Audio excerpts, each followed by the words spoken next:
Freefall. A descent of malice. As I wander down aimlessly this steep, sharp,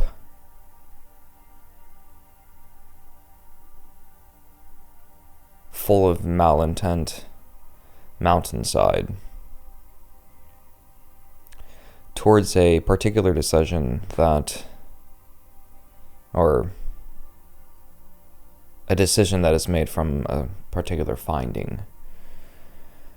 I sit here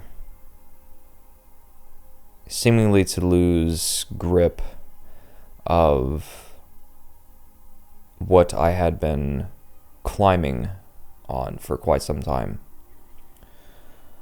The mountain that I was traversing, I've lost touch. I have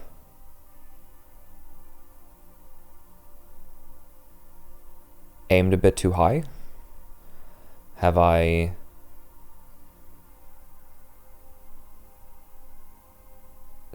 taken on too much? Have I not taken on enough?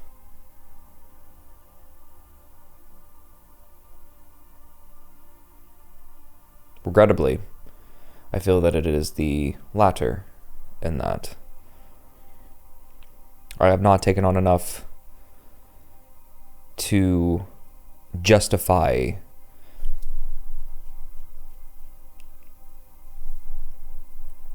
the reach and the distance that I'm trying to accomplish.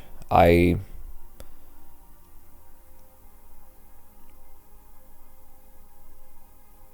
have begun to question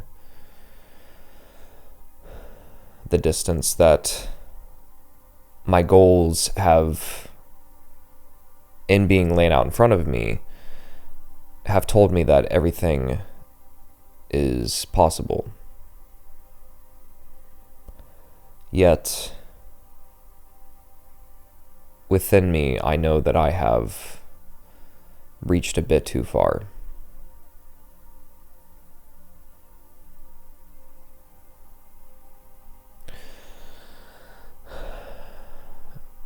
But then I catch myself.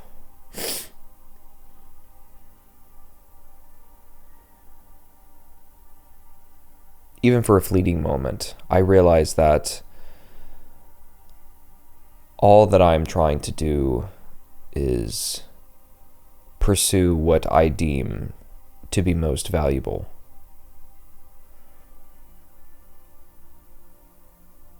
And that is a life that not many get to live.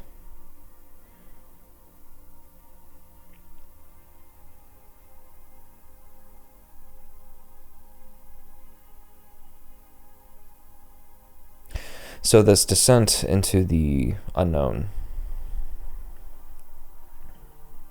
Am I afraid of what's going to come, of what could possibly come? Because there are a lot of possibilities that I'm looking at.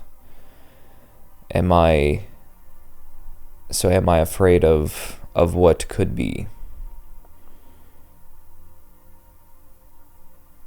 What could be is a life drastically changed. Immeasurable pain that I'm going to have to endure. Some pains again, other pains new. And there also being a potentiality for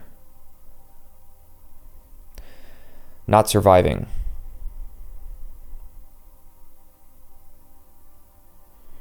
And I'm required to be honest with you, and that does scare me a little bit.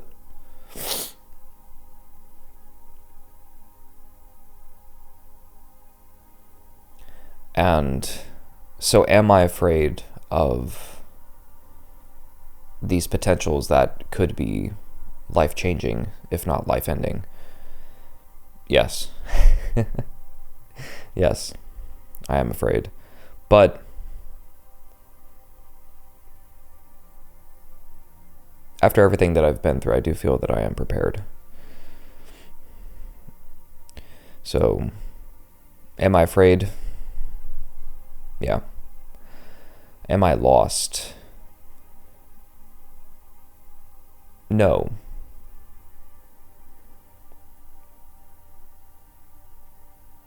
I preface there with a bit of aimless wandering that could be a portion of the sort of amplifications of the times that I have lost grip on this ascent of the mountain that I deem most worthy to pursue.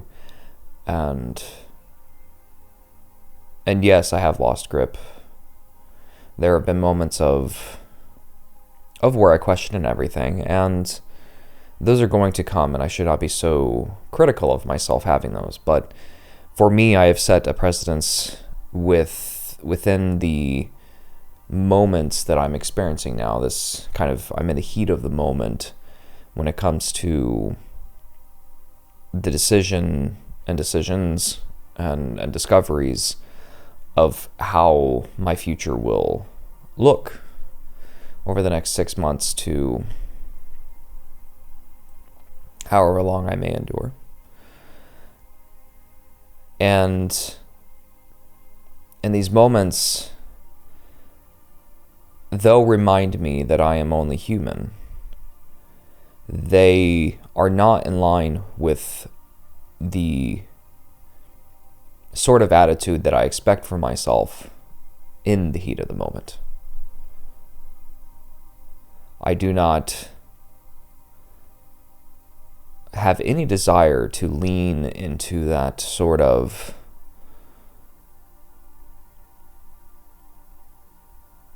hoping for the best but not planning for the worst. I'm not here, and I've said before, to necessarily hope. I'm planning, and so that I am then prepared for the best, which would be nice, but also for the worst. And my track record of previous moments like this have proven that my preparation for the worst had earned its weight, or earned its money in full, plus a little bit more, plus a little bit of interest on top. So am I lost? No.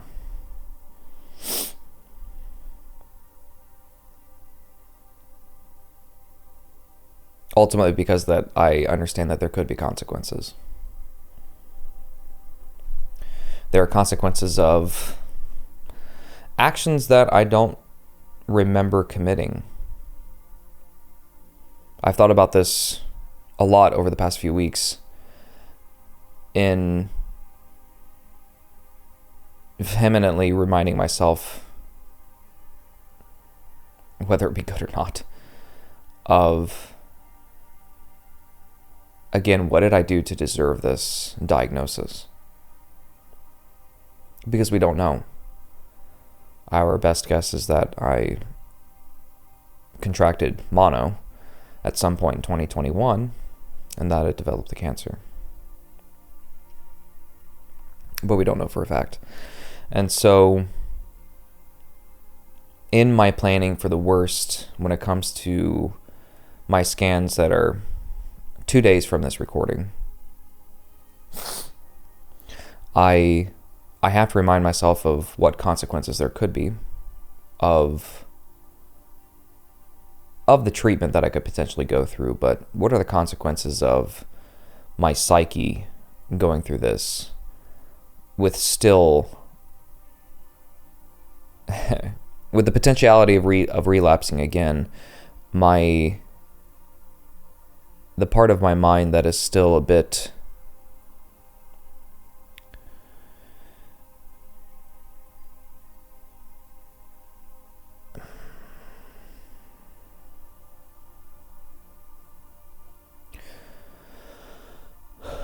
that part of my mind that is still able to inflict its will upon the, for lack of better terms, I guess, just the more happy side of things.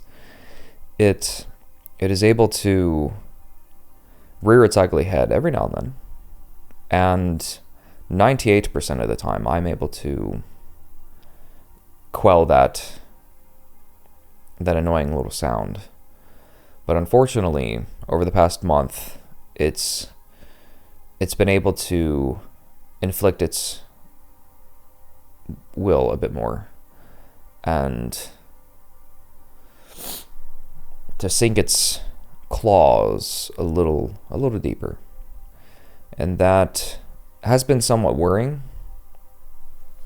Again, for me, I try to excuse it as that I am still human in these moments. But I don't want that. I don't want that, nor do I need that. What I need to do is I need to stand firm in this and to reject this free fall.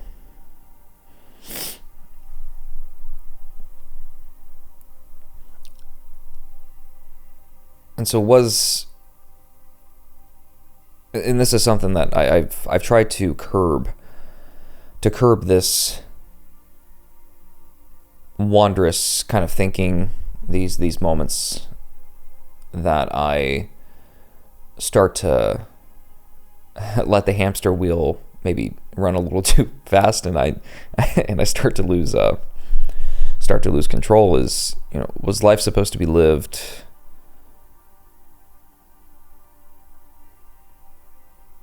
by me in a manner of which everybody else is experiencing it? Am I supposed to be going through life as everybody else does and is?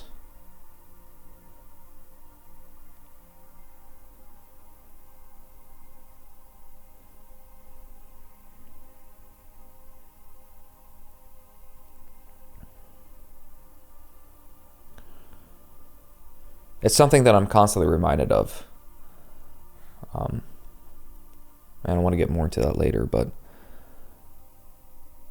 in terms of each unique user experience,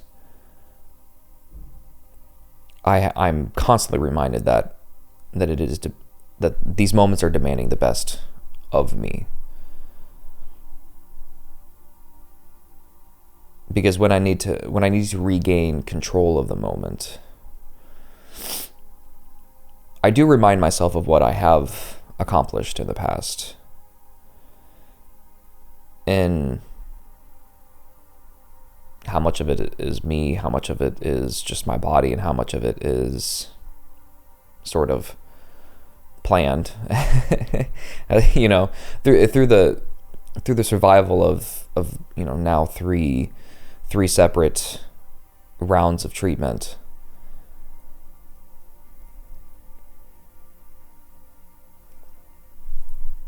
Oh.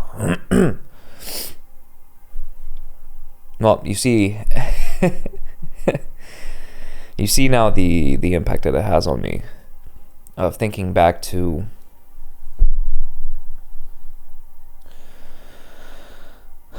the experiences that have been required of me to face.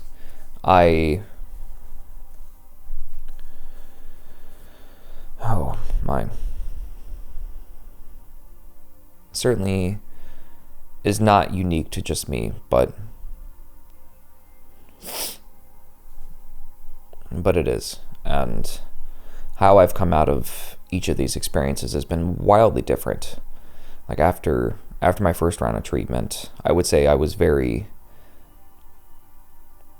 very aimless, though I had guidance, and that's the reason why that I'm here like this today. I really could not grasp what had just happened to me for 9.5 months in 2022. And I pretty much just continued to live life as I had done before, which was without a whole lot of purpose and without a whole lot of drive. And so then when I relapsed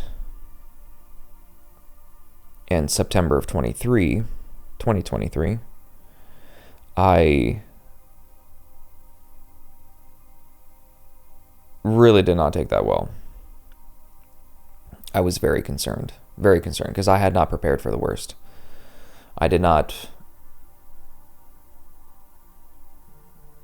It was not only that I did not prepare for the consequences that could have come from having such an aggressive cancer and thus the chances of my relapse being higher, but I had also avoided it.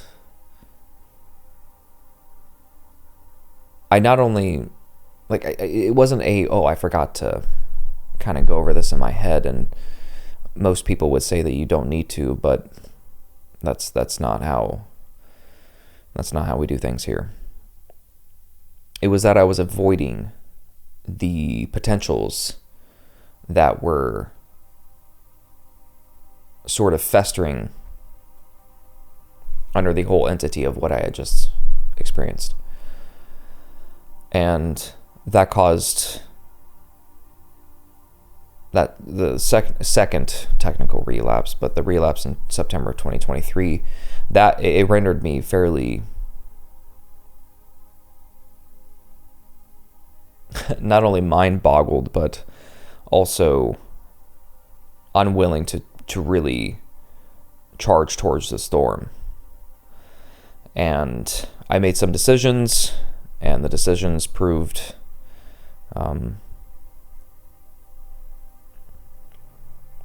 it didn't work. It didn't work. My time down in Houston, it didn't work. And people kept telling me that it wasn't going to work, yet I was trying to avoid going through a more meaningful, a more brutal, much more brutal, but a more enduring and an increase in suffering type of treatment. I wanted to take the easy way. I clouded that judgment with, I'm trying to advance science and giving these new manners of therapy, data. Well, I kind of forgot that it's also my life that I'm trying to battle for here, and it didn't work. And come to find out that the people of the trial were like, well, normally after this trial they go and get the bone marrow transplant. And I'm like, well, that's what I was trying to avoid. And I ended up getting the bone marrow transplant and a third relapse in September of 2024. And that one,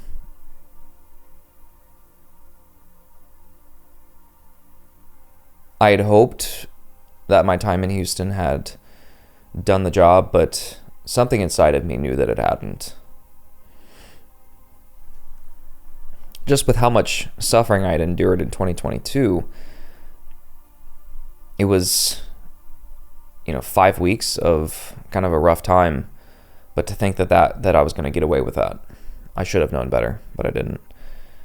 And so then my relapse in 2024 and getting prepared for the bone marrow transplant, which I had already done months and months of research on, I went into that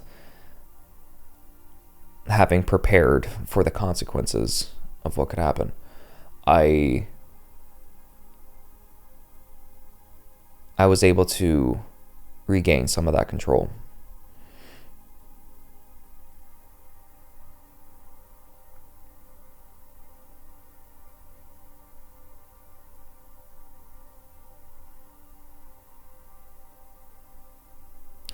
And from that moment on, I realized that I was able to demand more from myself going through this very unique user experience.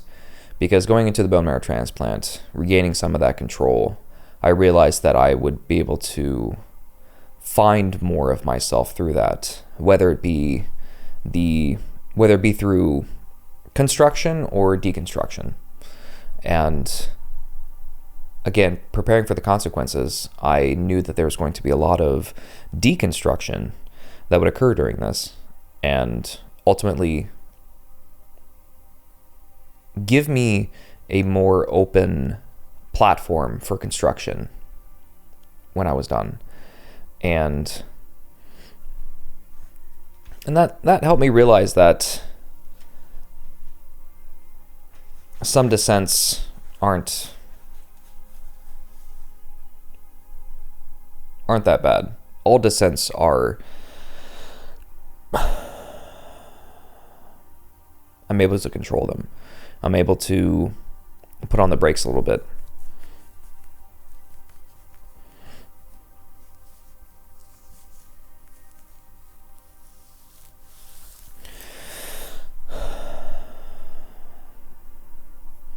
I know there are a lot of moments of pausing here, and I apologize. But this is how my mind has been, I'd say, for a couple of months now. Distracted.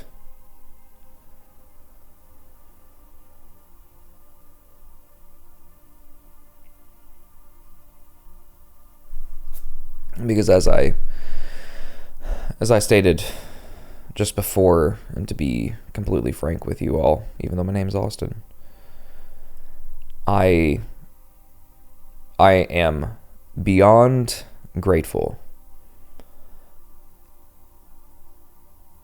Almost nothing makes me happier. Almost. I'll get to that. Almost nothing makes me happier, but I am extremely grateful and extremely honored to be surrounded by phenomenal human beings, incredible individuals who are moving through life just happy and motivated and just full of life and giving life, bearing life.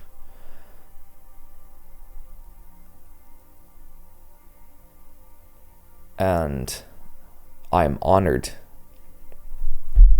I'm honored to experience that. I'm so thankful that I'm surrounded by that, because it has given me that motivation to engulf myself with life, with joy, with happiness, with the drive to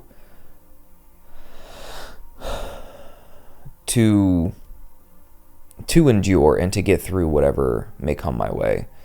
And as I'm preparing for this, it's a 9-month follow-up that I have for the bone marrow transplant.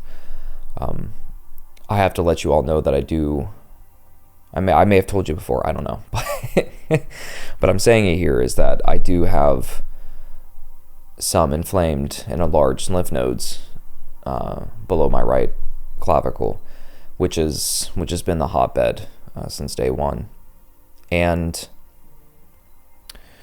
the growth has not been grotesque and as harmful as it has been in the past. But considering that at this point, I'm 0 for 2 in remission at this point, 6 to 8 months into it, hope has gone out the window, and I am down to simply planning for what could go bad, could go wrong, could go unplanned, unexpected, not what I had hoped for. There it is again. But also to plan for what could come from this in a positive manner. If I do relapse, I will have to go through the same treatment in terms of the chemotherapeutic regimen and all the preparatory chemo and all that. But I'll be looking at what is called an allogenic bone marrow transplant. So this is where I move into the donor-based set. Because at this point, if we've been unable to prevent the cancer from reappearing, that tells us that my body is unable to prevent this particular mutation from occurring. If it is the same cancer, it could have mutated into something else. Who knows? Hopefully we'll find out. But that is the point that we were at, is something about my body is unable to stop this, unable to prevent it. So moving to an allogeneic, however you say it. I'm getting tired of worrying about how I pronounce those things. In it being donor-based, and with it being stem cells, there's a bit more of yourself in stem cells. And so that's why they always start with an autologous most of the time. The majority of the time their hope is to start with an autologous, which is basically your stem cells. And that's what I did. That's what I went through this past time. And so if you fail that, you then go through the allogeneic. That is where it's donor-based. That is where you find out that your body is unable to prevent this particular mutation. Thus, you need help. You need help from someone who does have the ability to prevent that adaptation and that mutation. And it comes with some increased consequences in that there is a much higher potential for your body to reject the stem cell transplant, the bone marrow transplant. And there's medications that I'll be on to where they'll try to prevent that, but it's more of keeping the body at bay, and it's sort of not in the potentiality of a rejection, but it's going to flare up. I mean, there's just the chances are way too high of it actually flaring up from thinking about, rejecting the donor-based stem cells. And so there's medications that they'll have me on that'll deal with that. But if ultimately my body decides to not accept the stem cells,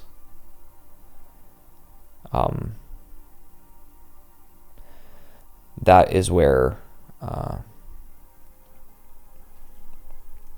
that's where things go a bit darker for me.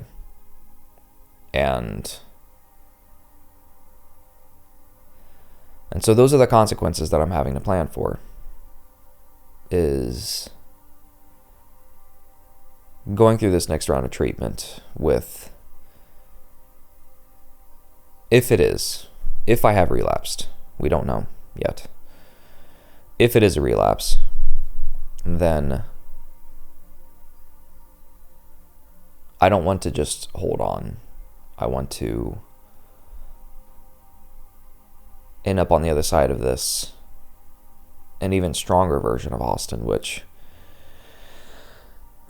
I love being tested and everything and going through suffering, but I like a bit more of engaging in volunteer suffering, not the kind of suffering, I would say, that is involuntary.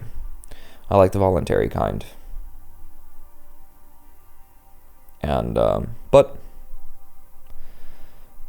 it's up to my body. Something going on inside. I really hope that it's been able to learn, but I mean, there's a good chance that it hasn't, and I must prepare for that. So when I regard this time as a sort of descent of malice, as a free fall. I look back to the times of which I had been present and positive in the heat of the moment, in these moments of potentially dire consequences. And that is the Austin that I return to. That is the Austin of which I'm able to sort of put my arm up on to hold me up in any particular moment, especially, but in moments like this. Because I know what I've been able to accomplish prior to this. And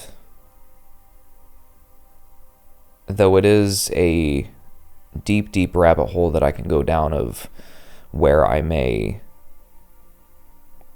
allow those thoughts of malevolence convince me that I am the problem, because it is my body physically unable to handle this. That I'm able to remind that side of how capable my mind has become during all of this. And that's where a lot of the, domains of performance really come into the light here. Is that, yes, that there may be a physical inability that my body is experiencing at this moment, potentially. That mentally I have a shelf of proof that I've been able to get through some pretty difficult things before. That emotionally I can be stable. I am stable. The occasional tear is just a reminder that I am human. I'm starting to have a disdain of that. And that spiritually, ultimately, for me, and my frame of thought is, the universe does not care. The universe presents all of this to us. Where there is life, there is death. And before life was death. I've been reading a lot of Seneca lately on, there's a book of his, it's just a collection of letters of, it's titled How to Die, but a lot of different topics about death in there. And the reminder that as much as it sounds painful to die, I don't remember how painful it was before life and in that death. So why be afraid of any sort of physical pain that may come from that? I may be hurting a little bit from all the treatment, but it won't be painful to die. It'll come as to a relief a little bit.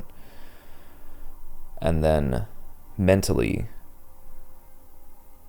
it's just a reminder for myself, but I would say that it's also a reminder for everybody who may be watching this, listening, is that time here on this beautiful, beautiful planet can be cut short, whether it's voluntary or involuntary. And just a reminder that you need to do what you would like to do and to pursue what you deem most valuable. And emotionally, I can find myself in a situation of where death can cause me to regret some of the things that I may not have said or actions I may not have taken or opportunities I may not have grasped onto, but that's easily quelled. And then spiritually, like I said before, that is the universe. That is what I study very deeply, both in the physical sense, but also the sort of philosophical sense of we witness the birth of stars and the death of stars. But we are also witnessing the time before that and the time after. And not a whole lot different between those two. But it is something extremely beautiful that happens when there is life. And even though life for me may be cut short, ultimately I'm thankful for what I have been able to experience. I'm thankful for the people that I have around me. And I'm honored to have had the opportunity to be doing this, to all the writing that I've done, all the episodes that we've recorded, and all the people that I've met, the family of which I've been able to construct.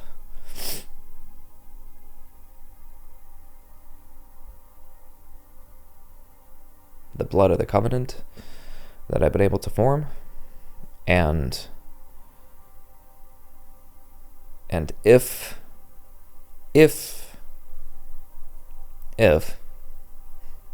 that is what it comes to,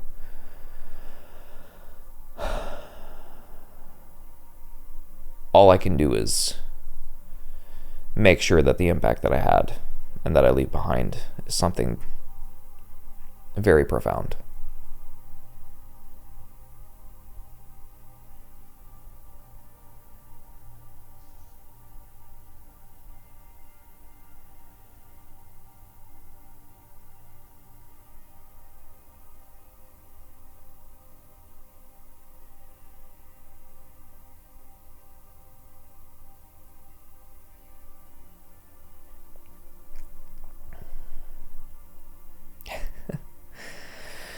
Honestly, I've enjoyed every minute of it.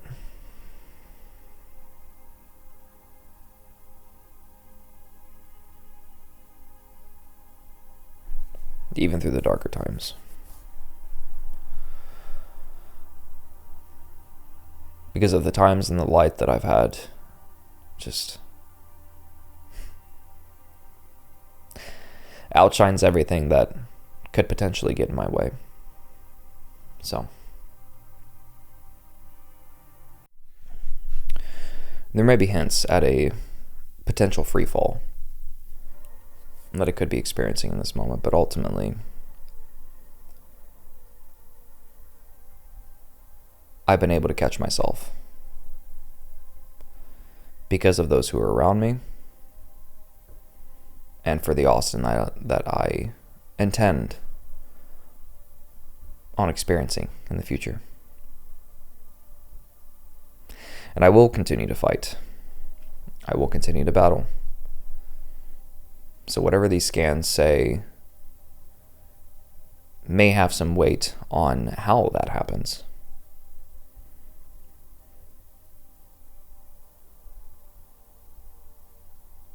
It will have zero ability to impact why I'm doing this.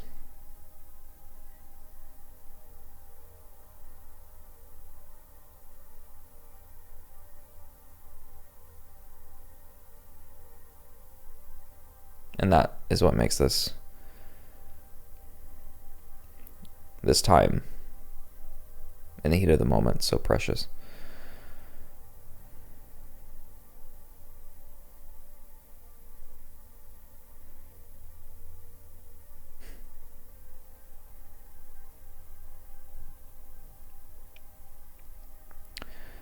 because us here at Impossible Performance are striving to build a global culture of strength, fostering a spirit of growth in constant pursuit of the impossible. Take care. And as always, be impossible.